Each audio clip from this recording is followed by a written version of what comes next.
오늘 하루도 하나님의 사랑과 은혜가 충만하시길 축복합니다.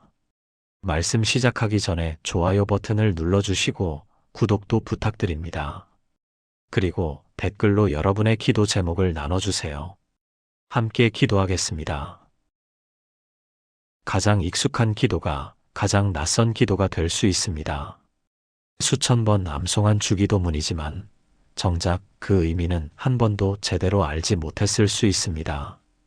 마치 매일 보는 가족의 얼굴에서 처음 보는 표정을 발견하는 것처럼 오늘 여러분은 주기도문에서 전혀 새로운 하나님을 만나게 될 것입니다. 어린 시절부터 외웠던 이 기도문이 어느새 기계적인 암송이 되어버린 적 있으신가요? 입으로는 하늘에 계신 우리 아버지라고 하면서도 마음은 딴 곳에 가 있었던 경험 있지 않으신가요? 예배 시간마다 함께 외치는 주기도문이지만 정작 각 문장이 무엇을 의미하는지 생각해 본 적이 거의 없었다면 어떻게 될까요? 놀랍게도 주기도문은 단순한 암송문이 아닙니다. 이것은 예수님께서 직접 가르쳐 주신 기도의 설계도입니다. 이 기도 속에는 하나님과의 관계, 우리의 정체성, 일상의 필요, 관계의 회복, 영적 전쟁까지 모든 것이 담겨 있습니다. 마태복음 6장에서 예수님은 제자들에게 너희는 이렇게 기도하라고 말씀하셨습니다. 이것은 단지 외울 문장이 아니라 평생 붙들어야 할 기도의 원리였습니다. 그런데 우리는 언제부턴가 이 깊은 의미를 놓쳐버리고 겉만 반복하게 된 것은 아닐까요? 오늘 이 시간 여러분과 함께 주기도문에 숨겨진 7가지 진짜 의미를 발견하려고 합니다. 특히 마지막 아멘의 깊은 뜻을 알게 되면 여러분의 기도가 완전히 달라질 것입니다. 이 7가지를 알게 되면 주기도문이 더 이상 지루한 암송이 아니라 살아있는 대화가 될 것입니다. 여러분의 기도 생활에 새로운 생명력이 흘러들어올 것입니다. 그럼 지금부터 함께 이 놀라운 여정을 시작하겠습니다. 첫 문장을 생각해 보신 적 있으신가요? 하늘에 계신 우리 아버지. 이 짧은 문장 속에 얼마나 놀라운 진리가 숨어 있는지 아십니까? 많은 분들이 이 부분을 그냥 지나칩니다. 당연한 시작 인사쯤으로 여깁니다. 하지만 이것은 기도의 시작이 아니라 관계의 선언입니다. 예수님 당시 유대인들은 하나님을 야훼 엘로힘, 아도나이라고 불렀습니다. 너무나 거룩하고 두려운 존재라서 이름조차 함부로 부르지 못했습니다. 그런데 예수님은 이 어미하신 하나님을 아버지라고 부르라고 가르치셨습니다. 이것은 당시로서는 상상할 수 없는 혁명적 발상이었습니다. 마태복음 6장 9절에서 예수님은 이렇게 말씀하셨습니다. 그러므로 너희는 이렇게 기도하라. 하늘에 계신 우리 아버지여 이름이 거룩히 여김을 받으시오며. 여기서 아버지라는 단어는 원어로 아빠입니다. 이것은 어린아이가 아빠를 부를 때 쓰는 가장 친밀한 호칭입니다. 아빠, 아버지, 그 정도의 의미입니다. 상상해 보세요. 우주를 창조하신 전능하신 하나님을 아빠라고 부를 수 있다니요. 이것이 얼마나 놀라운 특권입니까? 그런데 여기서 끝이 아닙니다. 우리 아버지라고 하셨습니다. 나의 아버지가 아니라 우리 아버지입니다. 이것은 우리가 혼자가 아니라는 것을 의미합니다. 전 세계 모든 믿는 자들이 같은 아버지를 모신 한 가족이라는 것입니다. 부산에 사시는 김 권사님이라는 분이 계셨습니다. 평생 교회를 다니셨지만 늘 하나님이 멀게만 느껴졌다고 합니다.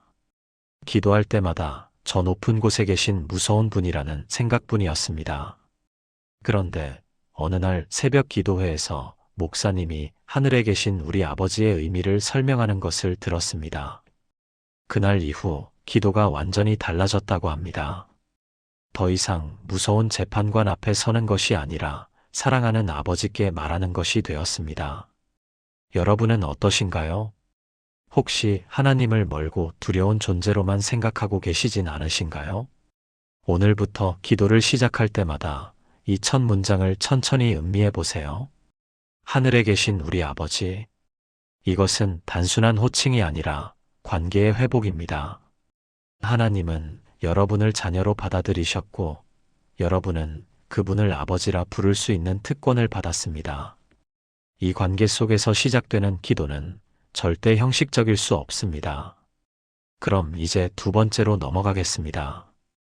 기도의 두 번째 문장을 보면 놀라운 사실을 발견하게 됩니다. 이름이 거룩히 여김을 받으시오며, 우리는 보통 기도를 시작하면 무엇부터 말하나요? 하나님, 제 문제 좀 들어주세요. 이 어려움에서 빨리 구해주세요. 자연스럽게 내 필요, 내 요구부터 쏟아내게 됩니다. 그런데 주기도문은 다릅니다. 예수님은 우리에게 무엇보다 먼저 하나님의 이름이 거룩히 여김받기를 구하라고 가르치셨습니다. 이것이 무슨 의미일까요? 이것은 기도의 우선순위에 관한 문제입니다. 내 필요보다 하나님의 영광이 먼저라는 것입니다. 내 계획보다 하나님의 뜻이 우선이라는 것입니다. 마태복음 6장 33절에서 예수님은 이렇게 말씀하셨습니다. 너희는 먼저 그의 나라와 그의 의를 구하라, 그리하면 이 모든 것을 너희에게 더하시리라. 먼저 구해야 할 것이 있다는 것입니다. 하나님의 이름이 거룩히 여김받는다는 것은 무엇을 의미할까요? 이것은 하나님이 하나님으로 인정받으시고 그분의 성품과 권위가 드러나는 것을 의미합니다. 내 삶 속에서, 내 가정에서, 내가 사는 이 땅에서 하나님이 하나님 되심을 구하는 것입니다. 당시 유대인들에게 이름은 단순한 호칭이 아니었습니다. 이름은 그 사람의 본질, 성품, 권위를 나타내는 것이었습니다. 그래서 하나님의 이름이 거룩히 여김을 받는다는 것은 하나님의 본질과 성품이 온전히 드러나고 인정받는 것을 의미합니다. 우리는 혹시 하나님을 내 필요를 채워주는 도구처럼 대하고 있지는 않나요? 급할 때만 찾고 필요할 때만 부르고 응답이 없으면 실망하는 그런 관계는 아닌가요? 하나님의 이름이 거룩히 여김받기를 구한다는 것은 내 인생의 주인이 누구인지 분명히 하는 것입니다. 대구에 사시는 한 집사님의 이야기입니다. 사업이 어려워져서 매일 기도했습니다. 하나님, 이 사업 살려주세요. 빨리 고객이 오게 해주세요. 그런데 몇 달이 지나도 아무런 변화가 없었습니다. 좌절하고 원망하는 마음까지 생겼습니다. 그러던 어느 날 주기도문을 묵상하다가 깨달았습니다. 자신이 하나님께 내 뜻을 이루어 달라고만 요구했다는 것을요. 그날부터 기도가 바뀌었습니다. 하나님, 이 사업을 통해 주님의 이름이 거룩히 여김받기를 원합니다. 제 계획이 아니라 주님의 뜻이 이루어지길 원합니다. 놀랍게도 그 이후 마음의 평안이 찾아왔습니다. 결과는 달라지지 않았지만 관점이 달라졌습니다. 사업의 성패보다 하나님의 영광이 더 중요해졌습니다. 그리고 얼마 후 예상치 못한 방식으로 길이 열렸습니다. 여러분의 기도는 어떠신가요? 내 필요만 나열하는 기도인가요? 아니면 하나님의 영광을 먼저 구하는 기도인가요? 오늘부터 기도할 때 이 문장을 진심으로 고백해 보세요. 하나님, 제 삶을 통해 주님의 이름이 거룩히 여김받기를 원합니다. 이 고백이 진실해질 때 여러분의 기도는 새로운 차원으로 올라갑니다. 이제 세 번째를 함께 보겠습니다. 나라가 임하시오며. 이 짧은 문장이 무엇을 의미하는지 아십니까? 많은 분들이 이것을 천국이 오기를 바라는 기도로만 생각합니다. 물론 그것도 포함되지만 더 깊은 의미가 있습니다. 하나님의 나라가 임한다는 것은 하나님의 통치가 실현되는 것을 의미합니다. 지금 여기 이 순간 내 삶 속에서 하나님이 왕으로 다스리시는 것을 구하는 기도입니다. 누가복음 17장 21절에서 예수님은 이렇게 말씀하셨습니다. 하나님의 나라는 너희 안에 있느니라. 하나님의 나라는 먼 미래가 아니라 지금 여기에서 시작되는 것입니다. 우리가 하나님의 통치를 받아들일 때 그곳이 바로 하나님 나라입니다. 그런데 솔직히 말씀드리면 이것이 가장 어려운 기도입니다. 왜 그럴까요? 하나님의 나라가 임한다는 것은 내 나라가 물러나야 한다는 것을 의미하기 때문입니다. 내가 왕 노릇하던 자리에서 내려와 하나님을 왕으로 모셔야 합니다. 내 뜻, 내 계획, 내 고집을 내려놓아야 합니다. 우리는 입으로는 하나님이 주인이라고 고백하지만 실제로는 내가 주인인 삶을 살 때가 많지 않나요? 내 방식대로, 내 생각대로, 내 계획대로 살면서 하나님께 동의만 구하는 것은 아닐까요? 하나님의 나라가 임한다는 것은 완전한 주권 이양입니다. 더 이상 내가 운전대를 잡는 것이 아니라 하나님께 맡기는 것입니다. 서울에 사시는 한 어머니의 간증입니다.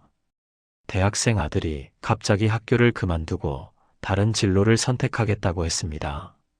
어머니로서는 도저히 받아들일 수 없었습니다. 몇 년간 준비한 것들이 물거품이 되는 것 같았습니다. 매일 기도했습니다. 하나님, 아들이 마음을 돌이키게 해주세요. 제발 원래대로 돌아가게 해주세요. 그런데 아무리 기도해도 상황은 변하지 않았습니다. 오히려 아들과의 관계만 더 나빠졌습니다. 어느 날 새벽 주기도문을 묵상하다가 나라가 임하시오며라는 문장에 멈춰 섰습니다. 그때 깨달았습니다. 자신이 하나님께 제 나라가 임하게 해주세요라고 기도하고 있었다는 것을요. 그날 기도가 바뀌었습니다. 하나님, 제 계획이 아니라 주님의 나라가 이 아이의 삶에 임하기를 원합니다. 놀랍게도 그 이후 마음의 평안이 찾아왔습니다. 아들의 선택을 존중할 수 있게 되었습니다. 그리고 몇 년이 지난 지금 그 아들은 새로운 분야에서 하나님의 영광을 드러내는 일을 하고 있습니다. 여러분의 삶은 어떠신가요? 혹시 하나님의 나라가 임하기를 기도하면서 실제로는 내 나라가 이루어지기를 바라고 있지는 않으신가요? 진짜 하나님의 나라가 임하려면 내가 물러나야 합니다. 내 고집, 내 계획, 내 욕심이 내려놓아져야 합니다. 그것이 쉽지 않다는 것을 압니다. 하지만 분명히 말씀드립니다. 하나님의 나라가 임할 때 그곳에는 평안과 기쁨과 의가 함께 옵니다. 오늘 이 기도를 진심으로 드려보세요. 하나님, 제 삶에, 제 가정에, 제 일터에 주님의 나라가 임하기를 원합니다. 그리고 실제로 하나님께 주권을 내어드리세요. 그때 여러분은 진정한 자유를 경험하게 될 것입니다. 네 번째로 함께 가보겠습니다. 뜻이 하늘에서 이룬 것 같이 땅에서도 이루어지이다. 이 문장은 앞에 두 문장과 긴밀하게 연결되어 있습니다. 하나님의 이름이 거룩히 여김받고 하나님의 나라가 임하면 자연스럽게 하나님의 뜻이 이루어집니다. 그런데 여기서 하늘에서 이룬 것 같이라는 표현을 주목해야 합니다. 하늘에서는 하나님의 뜻이 어떻게 이루어질까요? 완전하게, 즉시, 기쁘게 이루어집니다. 천사들은 하나님의 명령에 지체하지 않고 순종합니다. 의심하지 않고, 불평하지 않고, 조건을 달지 않습니다. 그런데 땅에서는 어떤가요? 우리는 하나님의 뜻을 알면서도 주저합니다. 순종하기 전에 이것저것 따지고 계산합니다. 이게 정말 하나님 뜻이 맞나요? 다른 방법은 없나요? 에베소서 6장 6절에서 바울은 이렇게 말합니다. 눈가림만 하지 말고 그리스도의 종들처럼 마음으로 하나님의 뜻을 행하여 마음으로 하나님의 뜻을 행하라는 것입니다. 형식적 순종이 아니라 진심에서 우러나오는 순종을 말합니다. 우리는 혹시 하나님의 뜻보다 내 뜻을 우선시하고 있지는 않나요? 하나님의 명령보다 내 판단을 더 신뢰하고 있지는 않나요? 하늘에서처럼 땅에서도 하나님의 뜻이 이루어지려면 우리의 순종이 필요합니다. 즉각적이고 완전하고 기쁜 순종 말입니다. 광주에 사시는 한 청년의 이야기입니다. 좋은 직장에 다니고 있었는데 어느 날 하나님께서 선교사로 부르시는 음성을 들었습니다. 처음에는 설마 내가 잘못 들은 거겠지 하고 무시했습니다. 하지만 그 음성은 계속되었습니다. 기도할 때마다, 말씀을 읽을 때마다 선교에 대한 마음이 사라지지 않았습니다. 고민이 깊어졌습니다. 안정된 직장을 포기하고 낯선 땅으로 간다는 것이 쉽지 않았습니다. 부모님도 반대하셨습니다. 그때 주기도문의 이 문장이 마음에 다가왔습니다. 뜻이 하늘에서 이룬 것 같이 땅에서도 이루어지이다. 깨달았습니다. 하늘에서는 이미 하나님의 뜻이 결정되었다는 것을요. 이제 땅에서, 내 삶에서 그 뜻이 이루어지기만 하면 되는 것이었습니다. 결단했습니다. 모든 것을 내려놓고 하나님의 부르심에 순종하기로요. 지금 그 청년은 동남아시아에서 복음을 전하고 있습니다. 어렵지만 기쁩니다. 하나님의 뜻 안에 있다는 확신이 있기 때문입니다. 여러분은 어떠신가요? 혹시 하나님의 음성을 듣고도 순종을 미루고 계신 일이 있으신가요? 분명히 하나님의 뜻을 아는데 실행하기 두려워 망설이고 계신가요? 오늘 이 기도를 드리면서 결단하시기 바랍니다. 하나님의 뜻이 하늘에서 이룬 것 같이 내 삶에서도 이루어지기를 원합니다. 그리고 실제로 순종하세요. 하늘의 천사들처럼 즉시 완전하게 기쁘게 순종하세요. 그것이 쉽지 않다는 것을 압니다. 하지만 분명히 말씀드립니다. 하나님의 뜻을 순종할 때 거기에 진짜 축복이 있습니다. 내가 계획한 것보다 훨씬 더 크고 놀라운 일들을 경험하게 될 것입니다. 이제 5번째를 함께 보겠습니다. 주기도문이 앞부분이 하나님에 관한 것이었다면 이제부터는 우리의 필요에 관한 것입니다. 오늘 우리에게 일용할 양식을 주시옵고, 이 문장에서 가장 중요한 단어는 오늘입니다. 내일이 아니라 오늘입니다. 한 달치가 아니라 하루치입니다. 왜 예수님은 이렇게 기도하라고 가르치셨을까요? 이것은 날마다 하나님을 의지하라는 의미입니다. 출애굽기 16장을 보면 광야에서 만나를 내리신 이야기가 나옵니다. 하나님은 매일 하루치만 내려주셨습니다. 내일 것까지 모으려고 하면 썩어버렸습니다. 왜 그랬을까요? 이스라엘 백성들이 날마다 하나님을 의지하도록 훈련하시기 위함이었습니다. 마태복음 6장 11절에서 예수님은 이렇게 가르치십니다. 오늘 우리에게 일용할 양식을 주시옵고, 일용할 양식, 즉 하루에 필요한 것만 구하라는 것입니다. 이것은 단순히 먹을 것에 관한 기도가 아닙니다. 일용할 양식은 오늘 하루 살아가는 데 필요한 모든 것을 의미합니다. 육체적 필요뿐만 아니라 정서적, 영적 필요까지 포함됩니다. 오늘 필요한 힘, 오늘 필요한 지혜, 오늘 필요한 평안을 구하는 것입니다. 그런데 우리는 어떤가요? 오늘보다 내일을 더 걱정하고 있지는 않나요? 한 달 후, 1년 후, 심지어 10년 후를 걱정하며 불안해하고 있지는 않나요? 하나님은 오늘 필요한 것을 반드시 공급하십니다. 하지만 내일 것까지 미리 주시지는 않습니다. 왜냐하면 우리가 날마다 하나님을 의지하며 살기를 원하시기 때문입니다. 인천에 사시는 한 사업가의 간증입니다. 코로나 시기에 사업이 완전히 무너졌습니다. 빚만 수억 원이 남았습니다. 앞으로 어떻게 살아야 할지 막막했습니다. 불안과 두려움으로 잠을 이룰 수 없었습니다. 그런데 어느 날 새벽 주기도문을 묵상하다가 이 문장에서 멈춰 섰습니다. 오늘 우리에게 일용할 양식을 주시옵고, 깨달았습니다. 자신이 1년 후, 10년 후를 걱정하며 하나님을 불신하고 있었다는 것을요. 그날부터 기도가 바뀌었습니다. 하나님, 오늘 하루만 살게 해주세요. 오늘 하루 필요한 것만 주세요. 놀랍게도 매일매일이 기적이었습니다. 정말 필요한 순간에 정확히 필요한 것이 공급되었습니다. 때로는 친구의 전화로, 때로는 예상치 못한 일거리로, 때로는 이웃의 도움으로요. 몇 년이 지난 지금 그 사업가는 빚을 다 갚고 새로운 사업을 시작했습니다. 그리고 이렇게 고백합니다. 그때 배웠습니다. 하나님은 날마다 필요한 것을 정확히 아시고 공급하신다는 것을요. 여러분은 어떠신가요? 혹시 내일을 걱정하며 오늘의 평안을 잃고 계시진 않으신가요? 1년 후를 불안해하며 지금 이 순간의 감사를 놓치고 있지는 않으신가요? 오늘 이 기도를 드려보세요. 하나님, 오늘 하루 필요한 양식을 주시옵소서. 그리고 정말로 오늘만 살아보세요. 내일은 내일 염려할 것이요. 하루의 괴로움은 그날에 족하다고 예수님이 말씀하셨습니다. 하나님은 오늘 여러분에게 필요한 모든 것을 아시고 공급하실 것입니다.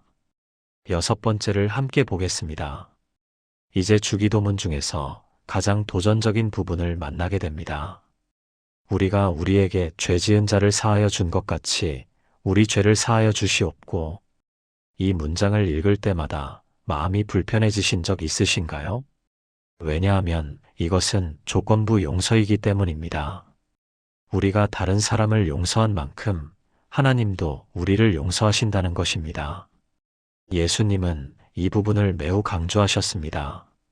마태복음 6장 14절에서 이렇게 덧붙이십니다.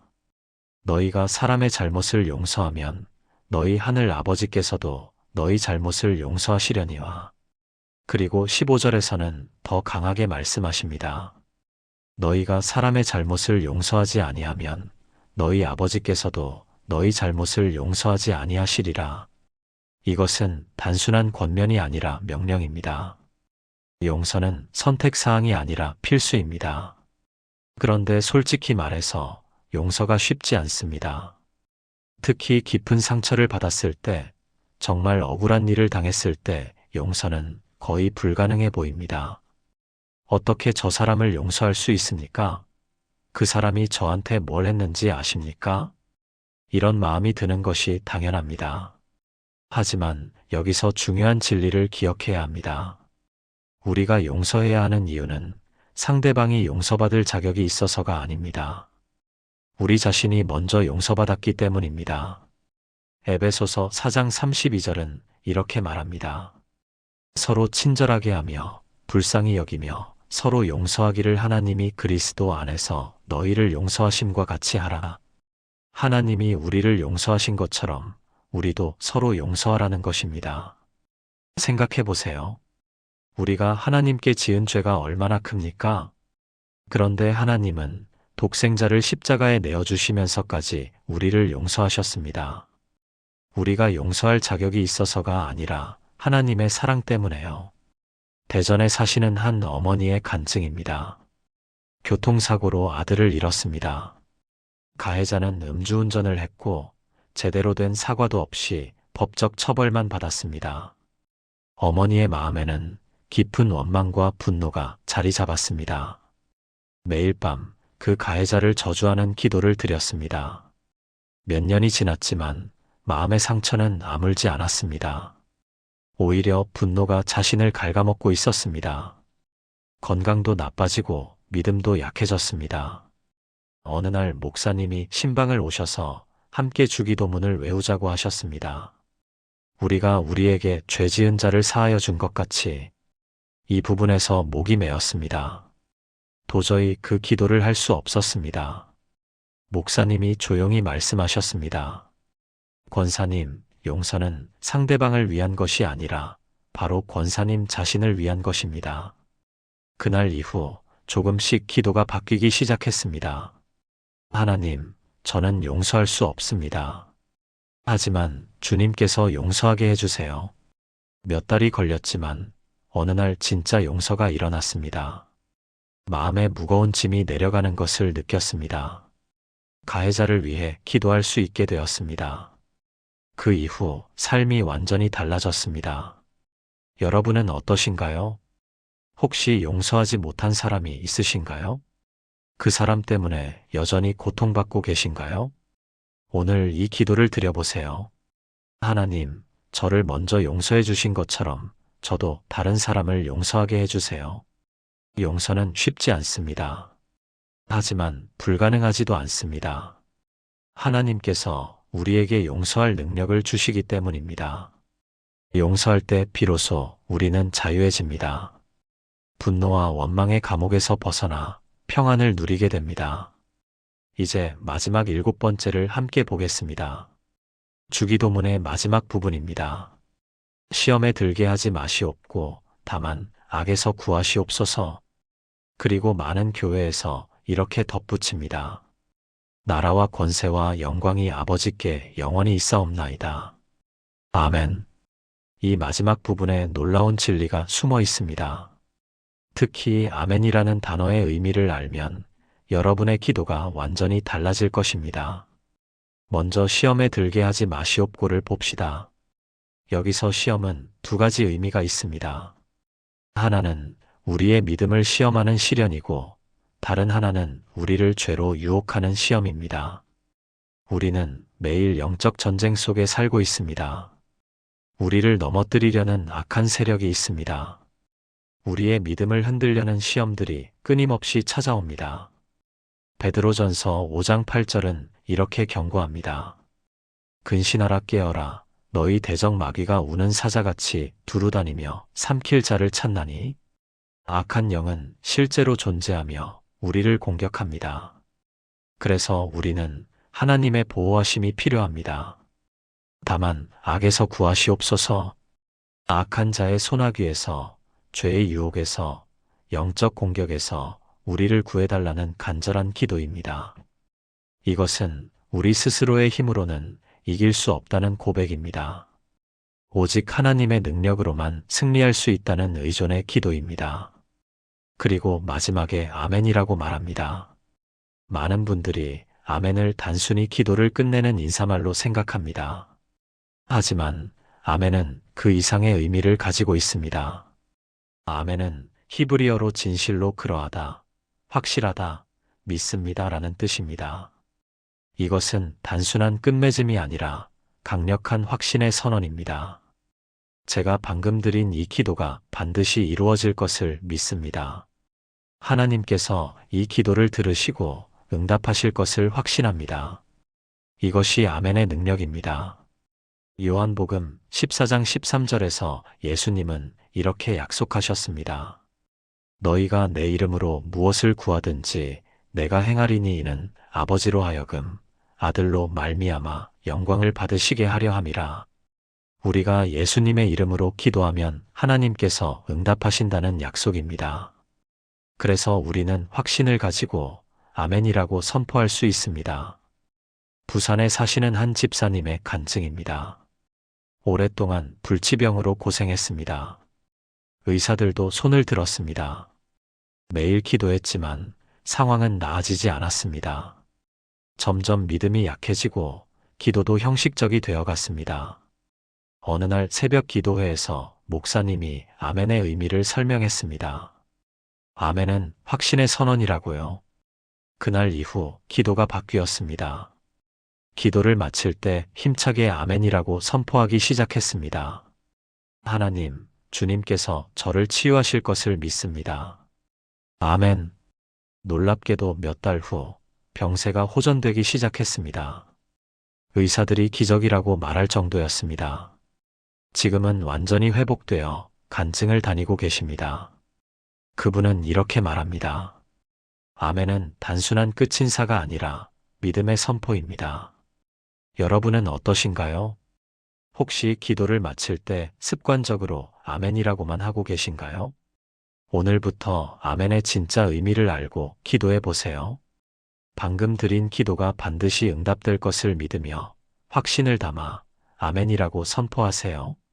주기도문 전체를 다시 생각해 보세요. 하나님과의 관계 확인부터 시작해서 그분의 영광과 통치를 구하고 순종을 다짐하고 일용할 필요를 구하고 용서를 실천하고 보호를 구한 후 마지막에 확신을 선포하는 것입니다. 이것이 완전한 기도의 모델입니다. 오늘부터 주기도문을 다시 묵상하며 기도해 보시기 바랍니다. 각 문장의 깊은 의미를 생각하면서요. 그러면 여러분의 기도가 완전히 달라질 것입니다. 사랑하는 여러분, 지금까지 주기도문에 숨겨진 7가지 진짜 의미를 함께 나누었습니다. 첫째, 하늘에 계신 우리 아버지는 하나님과의 친밀한 관계를 의미합니다. 둘째, 이름이 거룩히 여김을 받으시오면은 기도의 우선순위가 하나님의 영광임을 말합니다. 셋째, 나라가 임하시오면은 하나님의 통치를 내 삶에 초대하는 것입니다. 넷째, 뜻이 하늘에서 이룬 것 같이 땅에서도 이루어지이다는 온전한 순종을 의미합니다. 다섯째, 오늘 우리에게 일용할 양식을 주시옵고는 날마다 하나님을 의지하는 삶입니다. 여섯째, 우리 죄를 사하여 주시옵고는 용서받은 자가 용서하는 삶을 살아야 함을 가르칩니다. 일곱째, 시험에 들게 하지 마시옵고 다만 악에서 구하시옵소서와 아멘은 하나님의 보호와 확신의 선포입니다. 이 7가지는 단순히 암송할 내용이 아니라 우리 삶에 적용해야 할 진리입니다. 오늘부터 주기도문을 드릴 때마다 이 의미들을 생각하며 기도해 보세요. 그러면 여러분의 기도가 더 이상 형식이 아니라 살아있는 대화가 될 것입니다. 하나님과의 관계가 더 깊어지고 믿음이 더 강해지고 삶이 더 풍성해질 것입니다. 특히 기도를 마칠 때 아멘이라고 확신을 담아 선포하시기 바랍니다. 하나님께서 반드시 응답하실 것을 믿으며요. 여러분의 삶 가운데 하나님의 나라가 임하고 하나님의 뜻이 이루어지고 하나님의 영광이 드러나기를 축복합니다. 가장 익숙한 기도가 가장 낯선 기도가 될 수 있습니다. 수천 번 암송한 주기도문이지만 정작 그 의미는 한 번도 제대로 알지 못했을 수 있습니다. 마치 매일 보는 가족의 얼굴에서 처음 보는 표정을 발견하는 것처럼 오늘 여러분은 주기도문에서 전혀 새로운 하나님을 만나게 될 것입니다. 어린 시절부터 외웠던 이 기도문이 어느새 기계적인 암송이 되어버린 적 있으신가요? 입으로는 하늘에 계신 우리 아버지라고 하면서도 마음은 딴 곳에 가 있었던 경험 있지 않으신가요? 예배 시간마다 함께 외치는 주기도문이지만 정작 각 문장이 무엇을 의미하는지 생각해 본 적이 거의 없었다면 어떻게 될까요? 놀랍게도 주기도문은 단순한 암송문이 아닙니다. 이것은 예수님께서 직접 가르쳐 주신 기도의 설계도입니다. 이 기도 속에는 하나님과의 관계, 우리의 정체성, 일상의 필요, 관계의 회복, 영적 전쟁까지 모든 것이 담겨 있습니다. 마태복음 6장에서 예수님은 제자들에게 너희는 이렇게 기도하라고 말씀하셨습니다. 이것은 단지 외울 문장이 아니라 평생 붙들어야 할 기도의 원리였습니다. 그런데 우리는 언제부턴가 이 깊은 의미를 놓쳐버리고 겉만 반복하게 된 것은 아닐까요? 오늘 이 시간 여러분과 함께 주기도문에 숨겨진 7가지 진짜 의미를 발견하려고 합니다. 특히 마지막 아멘의 깊은 뜻을 알게 되면 여러분의 기도가 완전히 달라질 것입니다. 이 7가지를 알게 되면 주기도문이 더 이상 지루한 암송이 아니라 살아있는 대화가 될 것입니다. 여러분의 기도 생활에 새로운 생명력이 흘러들어올 것입니다. 그럼 지금부터 함께 이 놀라운 여정을 시작하겠습니다. 첫 문장을 생각해 보신 적 있으신가요? 하늘에 계신 우리 아버지. 이 짧은 문장 속에 얼마나 놀라운 진리가 숨어 있는지 아십니까? 많은 분들이 이 부분을 그냥 지나칩니다. 당연한 시작 인사쯤으로 여깁니다. 하지만 이것은 기도의 시작이 아니라 관계의 선언입니다. 예수님 당시 유대인들은 하나님을 야훼 엘로힘, 아도나이라고 불렀습니다. 너무나 거룩하고 두려운 존재라서 이름조차 함부로 부르지 못했습니다. 그런데 예수님은 이 어미하신 하나님을 아버지라고 부르라고 가르치셨습니다. 이것은 당시로서는 상상할 수 없는 혁명적 발상이었습니다. 마태복음 6장 9절에서 예수님은 이렇게 말씀하셨습니다. 그러므로 너희는 이렇게 기도하라. 하늘에 계신 우리 아버지여 이름이 거룩히 여김을 받으시오며. 여기서 아버지라는 단어는 원어로 아빠입니다. 이것은 어린아이가 아빠를 부를 때 쓰는 가장 친밀한 호칭입니다. 아빠, 아버지, 그 정도의 의미입니다. 상상해 보세요. 우주를 창조하신 전능하신 하나님을 아빠라고 부를 수 있다니요. 이것이 얼마나 놀라운 특권입니까? 그런데 여기서 끝이 아닙니다. 우리 아버지라고 하셨습니다. 나의 아버지가 아니라 우리 아버지입니다. 이것은 우리가 혼자가 아니라는 것을 의미합니다. 전 세계 모든 믿는 자들이 같은 아버지를 모신 한 가족이라는 것입니다. 부산에 사시는 김권사님이라는 분이 계셨습니다. 평생 교회를 다니셨지만 늘 하나님이 멀게만 느껴졌다고 합니다. 기도할 때마다 저 높은 곳에 계신 무서운 분이라는 생각뿐이었습니다. 그런데 어느 날 새벽 기도회에서 목사님이 하늘에 계신 우리 아버지의 의미를 설명하는 것을 들었습니다. 그날 이후 기도가 완전히 달라졌다고 합니다. 더 이상 무서운 재판관 앞에 서는 것이 아니라 사랑하는 아버지께 말하는 것이 되었습니다. 여러분은 어떠신가요? 혹시 하나님을 멀고 두려운 존재로만 생각하고 계시진 않으신가요? 오늘부터 기도를 시작할 때마다 이 첫 문장을 천천히 음미해 보세요. 하늘에 계신 우리 아버지. 이것은 단순한 호칭이 아니라 관계의 회복입니다. 하나님은 여러분을 자녀로 받아들이셨고, 여러분은 그분을 아버지라 부를 수 있는 특권을 받았습니다. 이 관계 속에서 시작되는 기도는 절대 형식적일 수 없습니다. 그럼 이제 두 번째로 넘어가겠습니다. 기도의 두 번째 문장을 보면 놀라운 사실을 발견하게 됩니다. 이름이 거룩히 여김을 받으시오며. 우리는 보통 기도를 시작하면 무엇부터 말하나요? 하나님, 제 문제 좀 들어주세요. 이 어려움에서 빨리 구해주세요. 자연스럽게 내 필요, 내 요구부터 쏟아내게 됩니다. 그런데 주기도문은 다릅니다. 예수님은 우리에게 무엇보다 먼저 하나님의 이름이 거룩히 여김받기를 구하라고 가르치셨습니다.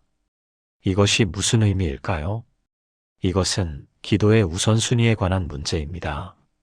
내 필요보다 하나님의 영광이 먼저라는 것입니다. 내 계획보다 하나님의 뜻이 우선이라는 것입니다. 마태복음 6장 33절에서 예수님은 이렇게 말씀하셨습니다. 너희는 먼저 그의 나라와 그의 의를 구하라, 그리하면 이 모든 것을 너희에게 더하시리라. 먼저 구해야 할 것이 있다는 것입니다. 하나님의 이름이 거룩히 여김받는다는 것은 무엇을 의미할까요? 이것은 하나님이 하나님으로 인정받으시고 그분의 성품과 권위가 드러나는 것을 의미합니다. 내 삶 속에서, 내 가정에서, 내가 사는 이 땅에서 하나님이 하나님 되심을 구하는 것입니다. 당시 유대인들에게 이름은 단순한 호칭이 아니었습니다. 이름은 그 사람의 본질, 성품, 권위를 나타내는 것이었습니다. 그래서 하나님의 이름이 거룩히 여김을 받는다는 것은 하나님의 본질과 성품이 온전히 드러나고 인정받는 것을 의미합니다. 우리는 혹시 하나님을 내 필요를 채워주는 도구처럼 대하고 있지는 않나요? 급할 때만 찾고 필요할 때만 부르고 응답이 없으면 실망하는 그런 관계는 아닌가요?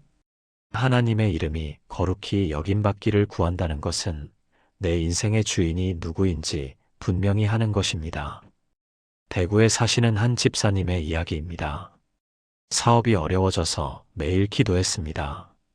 하나님, 이 사업 살려주세요. 빨리 고객이 오게 해주세요. 그런데 몇 달이 지나도 아무런 변화가 없었습니다. 좌절하고 원망하는 마음까지 생겼습니다. 그러던 어느 날 주기도문을 묵상하다가 깨달았습니다. 자신이 하나님께 내 뜻을 이루어 달라고만 요구했다는 것을요. 그날부터 기도가 바뀌었습니다. 하나님, 이 사업을 통해 주님의 이름이 거룩히 여김받기를 원합니다.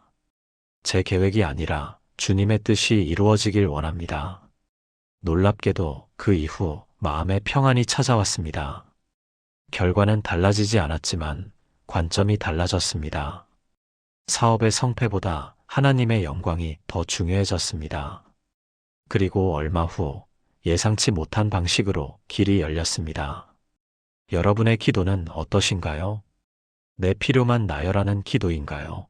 아니면 하나님의 영광을 먼저 구하는 기도인가요?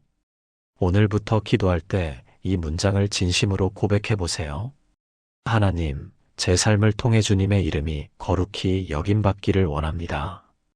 이 고백이 진실해질 때 여러분의 기도는 새로운 차원으로 올라갑니다. 이제 세 번째를 함께 보겠습니다. 나라가 임하시오며. 이 짧은 문장이 무엇을 의미하는지 아십니까? 많은 분들이 이것을 천국이 오기를 바라는 기도로만 생각합니다. 물론 그것도 포함되지만 더 깊은 의미가 있습니다. 하나님의 나라가 임한다는 것은 하나님의 통치가 실현되는 것을 의미합니다. 지금 여기 이 순간 내 삶 속에서 하나님이 왕으로 다스리시는 것을 구하는 기도입니다. 누가복음 17장 21절에서 예수님은 이렇게 말씀하셨습니다. 하나님의 나라는 너희 안에 있느니라. 하나님의 나라는 먼 미래가 아니라 지금 여기에서 시작되는 것입니다. 우리가 하나님의 통치를 받아들일 때 그곳이 바로 하나님 나라입니다. 그런데 솔직히 말씀드리면 이것이 가장 어려운 기도입니다. 왜 그럴까요? 하나님의 나라가 임한다는 것은 내 나라가 물러나야 한다는 것을 의미하기 때문입니다. 내가 왕 노릇하던 자리에서 내려와 하나님을 왕으로 모셔야 합니다. 내 뜻, 내 계획, 내 고집을 내려놓아야 합니다. 우리는 입으로는 하나님이 주인이라고 고백하지만 실제로는 내가 주인인 삶을 살 때가 많지 않나요? 내 방식대로, 내 생각대로, 내 계획대로 살면서 하나님께 동의만 구하는 것은 아닐까요? 하나님의 나라가 임한다는 것은 완전한 주권 이양입니다. 더 이상 내가 운전대를 잡는 것이 아니라 하나님께 맡기는 것입니다. 서울에 사시는 한 어머니의 간증입니다. 대학생 아들이 갑자기 학교를 그만두고 다른 진로를 선택하겠다고 했습니다. 어머니로서는 도저히 받아들일 수 없었습니다. 몇 년간 준비한 것들이 물거품이 되는 것 같았습니다. 매일 기도했습니다. 하나님, 아들이 마음을 돌이키게 해주세요. 제발 원래대로 돌아가게 해주세요. 그런데 아무리 기도해도 상황은 변하지 않았습니다. 오히려 아들과의 관계만 더 나빠졌습니다. 어느 날 새벽 주기도문을 묵상하다가 나라가 임하시오며라는 문장에 멈춰 섰습니다. 그때 깨달았습니다. 자신이 하나님께 제 나라가 임하게 해주세요라고 기도하고 있었다는 것을요. 그날 기도가 바뀌었습니다. 하나님, 제 계획이 아니라 주님의 나라가 이 아이의 삶에 임하기를 원합니다. 놀랍게도 그 이후 마음의 평안이 찾아왔습니다. 아들의 선택을 존중할 수 있게 되었습니다. 그리고 몇 년이 지난 지금 그 아들은 새로운 분야에서 하나님의 영광을 드러내는 일을 하고 있습니다. 여러분의 삶은 어떠신가요? 혹시 하나님의 나라가 임하기를 기도하면서 실제로는 내 나라가 이루어지기를 바라고 있지는 않으신가요? 진짜 하나님의 나라가 임하려면 내가 물러나야 합니다. 내 고집, 내 계획, 내 욕심이 내려놓아져야 합니다. 그것이 쉽지 않다는 것을 압니다. 하지만 분명히 말씀드립니다. 하나님의 나라가 임할 때 그곳에는 평안과 기쁨과 의가 함께 옵니다. 오늘 이 기도를 진심으로 드려보세요. 하나님, 제 삶에, 제 가정에, 제 일터에 주님의 나라가 임하기를 원합니다. 그리고 실제로 하나님께 주권을 내어드리세요. 그때 여러분은 진정한 자유를 경험하게 될 것입니다. 네 번째로 함께 가보겠습니다. 뜻이 하늘에서 이룬 것 같이 땅에서도 이루어지이다. 이 문장은 앞에 두 문장과 긴밀하게 연결되어 있습니다. 하나님의 이름이 거룩히 여김받고 하나님의 나라가 임하면 자연스럽게 하나님의 뜻이 이루어집니다. 그런데 여기서 하늘에서 이룬 것 같이라는 표현을 주목해야 합니다. 하늘에서는 하나님의 뜻이 어떻게 이루어질까요? 완전하게, 즉시, 기쁘게 이루어집니다. 천사들은 하나님의 명령에 지체하지 않고 순종합니다. 의심하지 않고 불평하지 않고 조건을 달지 않습니다. 그런데 땅에서는 어떤가요? 우리는 하나님의 뜻을 알면서도 주저합니다. 순종하기 전에 이것저것 따지고 계산합니다. 이게 정말 하나님 뜻이 맞나요? 다른 방법은 없나요? 에베소서 6장 6절에서 바울은 이렇게 말합니다. 눈가림만 하지 말고 그리스도의 종들처럼 마음으로 하나님의 뜻을 행하여. 마음으로 하나님의 뜻을 행하라는 것입니다. 형식적 순종이 아니라 진심에서 우러나오는 순종을 말합니다. 우리는 혹시 하나님의 뜻보다 내 뜻을 우선시하고 있지는 않나요? 하나님의 명령보다 내 판단을 더 신뢰하고 있지는 않나요? 하늘에서처럼 땅에서도 하나님의 뜻이 이루어지려면 우리의 순종이 필요합니다. 즉각적이고 완전하고 기쁜 순종 말입니다. 광주에 사시는 한 청년의 이야기입니다.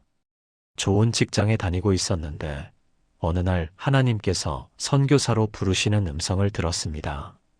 처음에는 설마 내가 잘못 들은 거겠지 하고 무시했습니다. 하지만 그 음성은 계속되었습니다. 기도할 때마다, 말씀을 읽을 때마다 선교에 대한 마음이 사라지지 않았습니다. 고민이 깊어졌습니다. 안정된 직장을 포기하고 낯선 땅으로 간다는 것이 쉽지 않았습니다. 부모님도 반대하셨습니다. 그때 주기도문의 이 문장이 마음에 다가왔습니다. 뜻이 하늘에서 이룬 것 같이 땅에서도 이루어지이다. 깨달았습니다. 하늘에서는 이미 하나님의 뜻이 결정되었다는 것을요. 이제 땅에서, 내 삶에서 그 뜻이 이루어지기만 하면 되는 것이었습니다. 결단했습니다. 모든 것을 내려놓고 하나님의 부르심에 순종하기로요. 지금 그 청년은 동남아시아에서 복음을 전하고 있습니다. 어렵지만 기쁩니다. 하나님의 뜻 안에 있다는 확신이 있기 때문입니다. 여러분은 어떠신가요?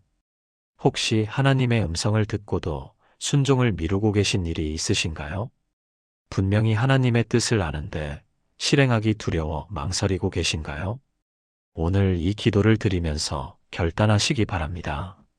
하나님의 뜻이 하늘에서 이룬 것 같이 내 삶에서도 이루어지기를 원합니다. 그리고 실제로 순종하세요. 하늘의 천사들처럼 즉시 완전하게 기쁘게 순종하세요. 그것이 쉽지 않다는 것을 압니다. 하지만 분명히 말씀드립니다. 하나님의 뜻을 순종할 때 거기에 진짜 축복이 있습니다. 내가 계획한 것보다 훨씬 더 크고 놀라운 일들을 경험하게 될 것입니다. 이제 5번째를 함께 보겠습니다. 주기도문의 앞부분이 하나님에 관한 것이었다면 이제부터는 우리의 필요에 관한 것입니다. 오늘 우리에게 일용할 양식을 주시옵고. 이 문장에서 가장 중요한 단어는 오늘입니다. 내일이 아니라 오늘입니다. 한 달치가 아니라 하루치입니다. 왜 예수님은 이렇게 기도하라고 가르치셨을까요? 이것은 날마다 하나님을 의지하라는 의미입니다. 출애굽기 16장을 보면 광야에서 만나를 내리신 이야기가 나옵니다. 하나님은 매일 하루치만 내려주셨습니다. 내일 것까지 모으려고 하면 썩어버렸습니다. 왜 그랬을까요? 이스라엘 백성들이 날마다 하나님을 의지하도록 훈련하시기 위함이었습니다. 마태복음 6장 11절에서 예수님은 이렇게 가르치십니다. 오늘 우리에게 일용할 양식을 주시옵고. 일용할 양식, 즉 하루에 필요한 것만 구하라는 것입니다. 이것은 단순히 먹을 것에 관한 기도가 아닙니다. 일용할 양식은 오늘 하루 살아가는 데 필요한 모든 것을 의미합니다. 육체적 필요뿐만 아니라 정서적, 영적 필요까지 포함됩니다. 오늘 필요한 힘, 오늘 필요한 지혜, 오늘 필요한 평안을 구하는 것입니다. 그런데 우리는 어떤가요? 오늘보다 내일을 더 걱정하고 있지는 않나요? 한 달 후, 1년 후, 심지어 10년 후를 걱정하며 불안해하고 있지는 않나요? 하나님은 오늘 필요한 것을 반드시 공급하십니다. 하지만 내일 것까지 미리 주시지는 않습니다. 왜냐하면 우리가 날마다 하나님을 의지하며 살기를 원하시기 때문입니다. 인천에 사시는 한 사업가의 간증입니다. 코로나 시기에 사업이 완전히 무너졌습니다. 빚만 수억 원이 남았습니다. 앞으로 어떻게 살아야 할지 막막했습니다. 불안과 두려움으로 잠을 이룰 수 없었습니다. 그런데 어느 날 새벽 주기도문을 묵상하다가 이 문장에서 멈춰 섰습니다. 오늘 우리에게 일용할 양식을 주시옵고 깨달았습니다. 자신이 1년 후, 10년 후를 걱정하며 하나님을 불신하고 있었다는 것을요. 그날부터 기도가 바뀌었습니다. 하나님, 오늘 하루만 살게 해주세요. 오늘 하루 필요한 것만 주세요. 놀랍게도 매일매일이 기적이었습니다. 정말 필요한 순간에 정확히 필요한 것이 공급되었습니다. 때로는 친구의 전화로, 때로는 예상치 못한 일거리로, 때로는 이웃의 도움으로요. 몇 년이 지난 지금 그 사업가는 빚을 다 갚고 새로운 사업을 시작했습니다. 그리고 이렇게 고백합니다. 그때 배웠습니다. 하나님은 날마다 필요한 것을 정확히 아시고 공급하신다는 것을요. 여러분은 어떠신가요? 혹시 내일을 걱정하며 오늘의 평안을 잃고 계시진 않으신가요? 1년 후를 불안해하며 지금 이 순간의 감사를 놓치고 있지는 않으신가요? 오늘 이 기도를 드려보세요. 하나님, 오늘 하루 필요한 양식을 주시옵소서. 그리고 정말로 오늘만 살아보세요. 내일은 내일 염려할 것이요. 하루의 괴로움은 그날에 족하다고 예수님이 말씀하셨습니다. 하나님은 오늘 여러분에게 필요한 모든 것을 아시고 공급하실 것입니다. 6번째를 함께 보겠습니다. 이제 주기도문 중에서 가장 도전적인 부분을 만나게 됩니다. 우리가 우리에게 죄 지은 자를 사하여 준 것 같이 우리 죄를 사하여 주시옵고. 이 문장을 읽을 때마다 마음이 불편해지신 적 있으신가요? 왜냐하면 이것은 조건부 용서이기 때문입니다. 우리가 다른 사람을 용서한 만큼 하나님도 우리를 용서하신다는 것입니다. 예수님은 이 부분을 매우 강조하셨습니다.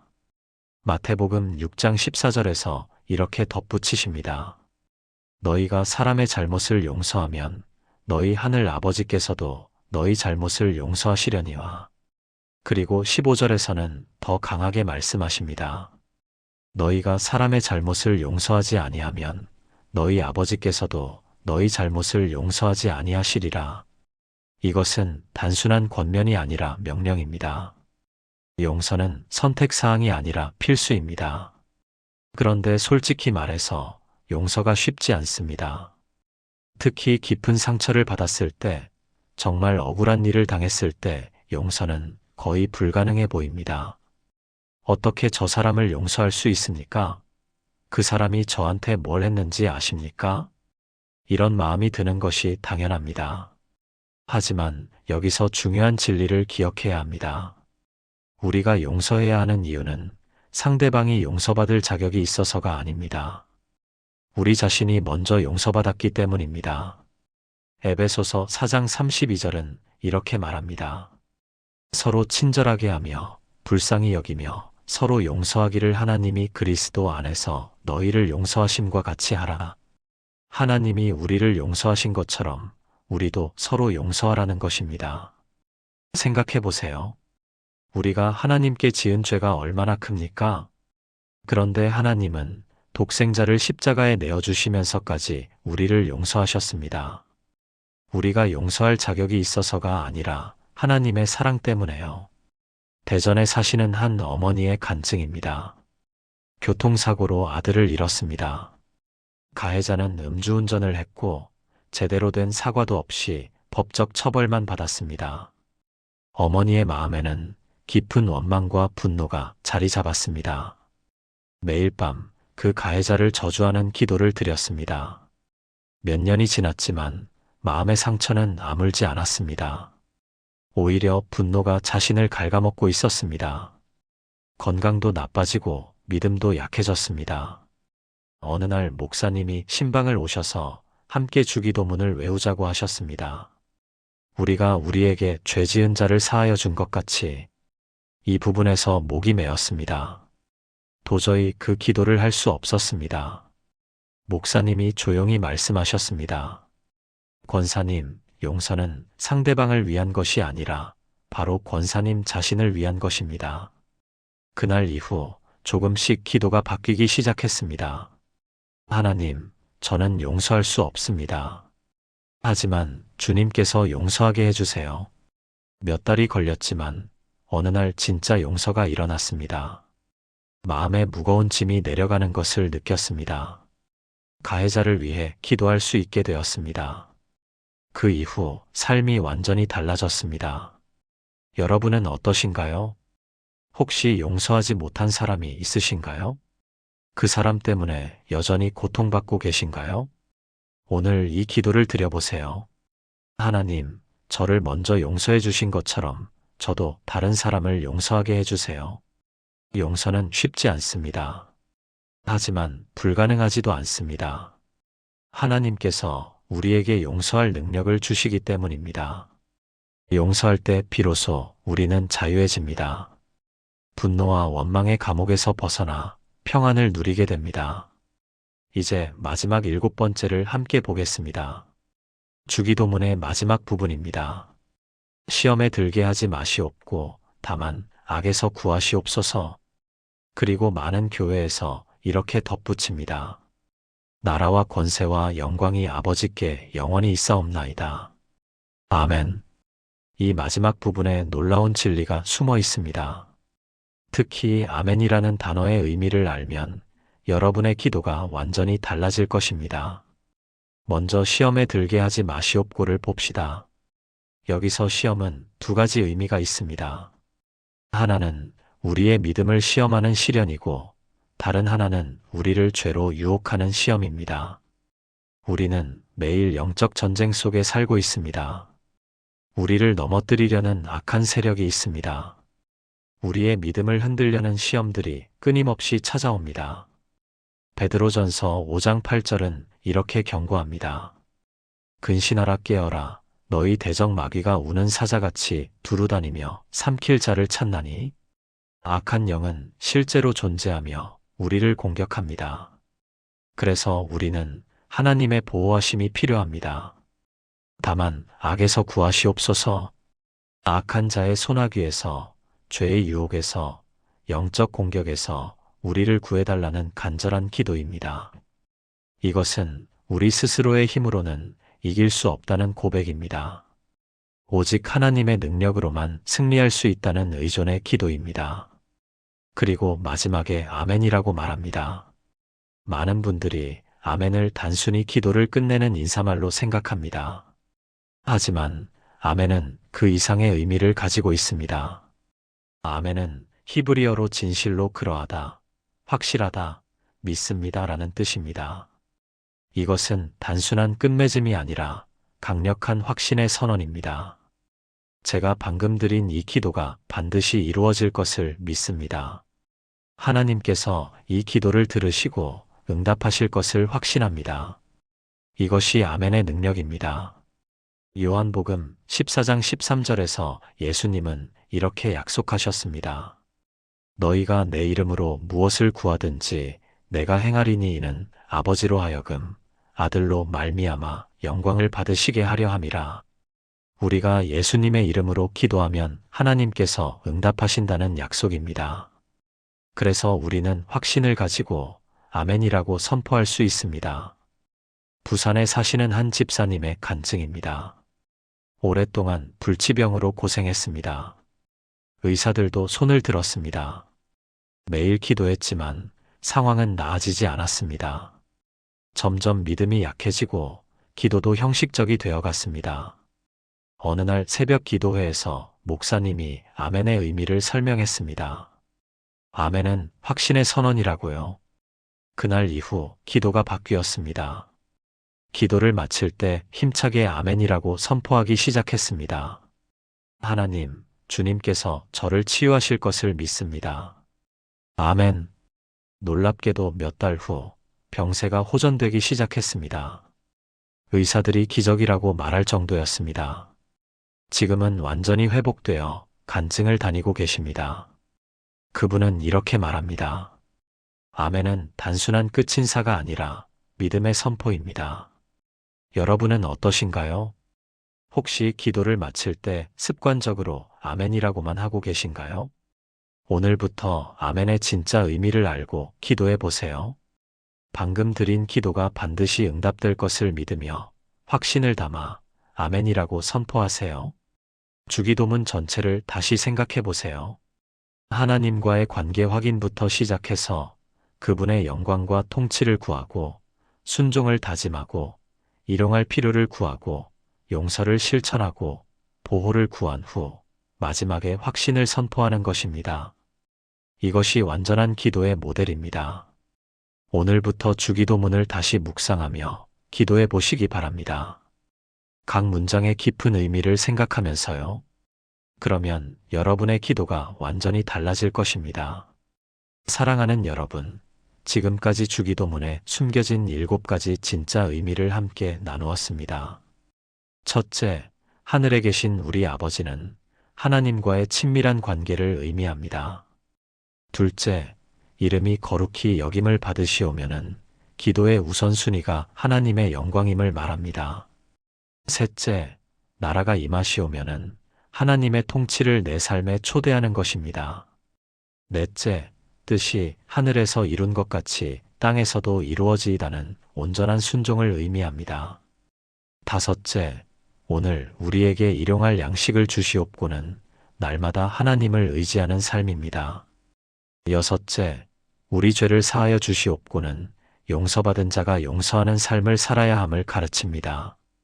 일곱째, 시험에 들게 하지 마시옵고 다만 악에서 구하시옵소서와 아멘은 하나님의 보호와 확신의 선포입니다. 이 7가지는 단순히 암송할 내용이 아니라 우리 삶에 적용해야 할 진리입니다. 오늘부터 주기도문을 드릴 때마다 이 의미들을 생각하며 기도해 보세요. 그러면 여러분의 기도가 더 이상 형식이 아니라 살아있는 대화가 될 것입니다. 하나님과의 관계가 더 깊어지고 믿음이 더 강해지고 삶이 더 풍성해질 것입니다. 특히 기도를 마칠 때 아멘이라고 확신을 담아 선포하시기 바랍니다. 하나님께서 반드시 응답하실 것을 믿으며요. 여러분의 삶 가운데 하나님의 나라가 임하고 하나님의 뜻이 이루어지고 하나님의 영광이 드러나기를 축복합니다. 오늘 이 말씀이 여러분의 마음에 깊이 새겨지길 바랍니다. 그리고 이 은혜가 마음에 닿았다면 더 많은 분들이 함께 은혜 받을 수 있도록 좋아요와 구독 부탁드립니다. 댓글로 아멘이라고 확신을 선포해 주세요. 여러분 모두에게 하나님의 크신 은혜와 평강이 함께 하시기를 기도합니다. 아멘.